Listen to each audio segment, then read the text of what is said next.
2021 में एक दोस्त की मौत के बारे में शीर्षक वाली एक पोस्ट ने फोरम में काफी दिलचस्पी पैदा की।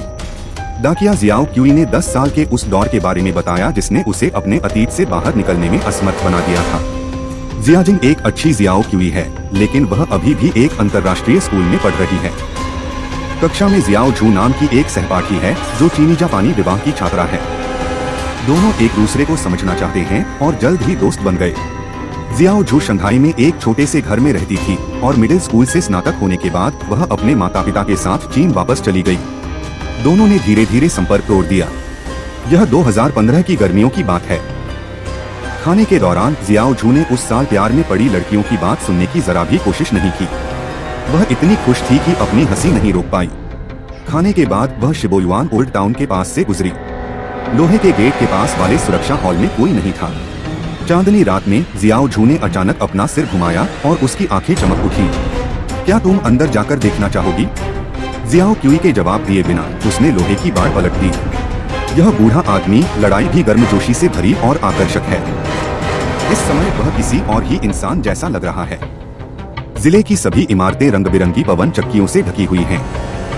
खिड़कियों से हवा बह रही है। पेड़ हरे भरे हैं।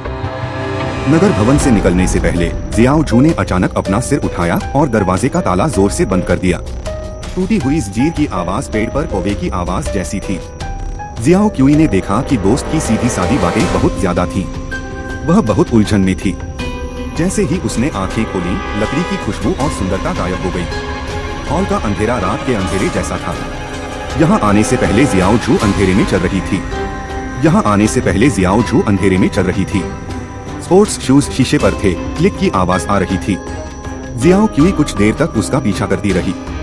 उसके मोबाइल फोन पर समय 22.17 था और मुख्य खिड़की के दूसरी तरफ से अखबार की आवाज 12 गुना तेज थी। क्यों न हम वापस चलें? जियाओ क्यूई की आवाज धीमी है और जियाओ झू गलियारे के अंत में गायब हो गया है। उसने अंधेरे में चिल्लाया और सिर्फ उसकी अपनी आवाज सुनाई दी। आखिरकार उसने भागने का फैसला किया, जब तक कि वह घर नहीं भाग गया और उसकी कलाई पर खून का धब्बा नहीं रह गया। जब उसके पिता ने जियाओ झूई की चाची को फोन किया, जियाओ क्यूई हॉल में उनसे हाथ मिला रही थी, लेकिन फोन पर आवाज बहुत धीमी थी। जियाओ झू बहुत पहले वापस आ गई थी। उसने कहा था कि वह तुम्हारे साथ घर जा रही है।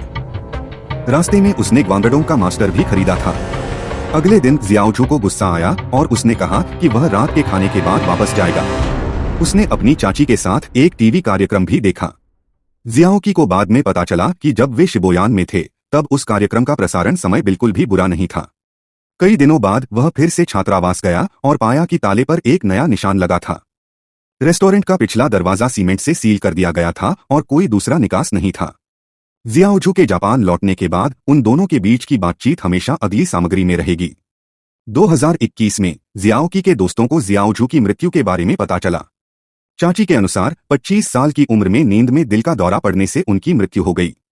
सदमे में जियाओ की अपनी मां के स्कूल लौट गई। लाइब्रेरी के पुराने किताबों के ढेर में जियाओ झू के नोट्स मिले। पीच ब्लॉसम गार्डन की रात। कमरे के कोने में पेंसिल बहुत धुंधली थी, लेकिन चौंकाने वाली थी। अगर किसी को यह वाक्य दिखाई दे तो कृपया मुझे बचा लें, मैं 10 साल बाद किसी आपदा में मर जाऊंगा। यह 1 सितंबर 2011 की बात है। प्राथमिक विद्यालय